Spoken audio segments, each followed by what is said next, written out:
박영수 특별검사팀이 이재용 삼성전자 부회장에 청구한 구속영장이 법원에서 기각이 됐습니다. 네, 이에 따라 이재용 부회장은 조금 전 서울구치소에서 나와 귀가했는데요.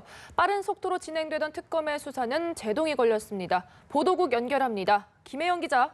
네, 법원이 박영수 특검팀이 청구한 이재용 삼성전자 부회장의 구속영장을 기각했습니다. 조희연 서울중앙지법 영장전담 부장판사는 현 단계에서 구속 사유와 필요성, 상당성을 인정하기 어렵다고 밝혔습니다. 또 대가 관계와 부정청탁 소명 정도에 비춰 구속 필요를 인정하기 어렵다고도 설명했습니다. 이 부회장에게 적용된 뇌물 공여 혐의에 대해 변호인이 대가성이 없는 것이라고 항변한 점을 고려하면 법원은 문제의 돈을 뇌물로 보기엔 다툼의 여지가 크다고 판단한 것으로 보입니다. 이 같은 법원의 판단에 따라 서울구치소에서 법원 결정을 기다렸던 이 부회장은 기각 결정이 나온 지 1시간 20분 만에 귀가 조치됐습니다. 이 부회장은 서울구치소 측이 영장 기각 결정문을 팩스로 전달받은 직후에 구치소를 빠져나왔는데요. 심경 등을 묻는 취재진의 질문에 아무런 답변을 하지 않고 차량에 탑승했습니다. 이에 앞서 이 부회장에게는 뇌물과 횡령, 위증 등 3가지 혐의가 적용됐습니다.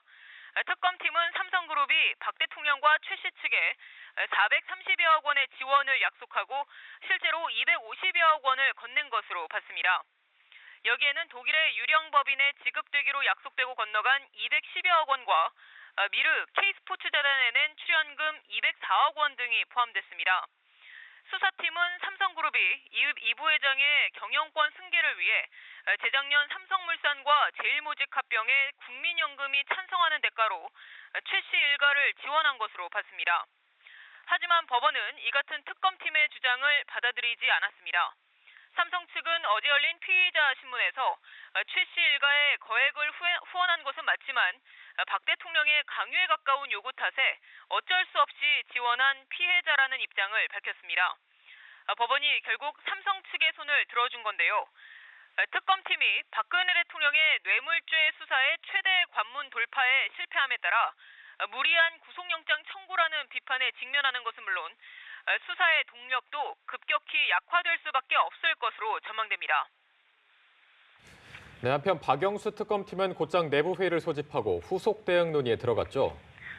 네, 그렇습니다. 박영수 특검팀은 곧바로 공식 반응을 내놓진 않았지만 내부적으로 당혹감을 감추지 못했습니다.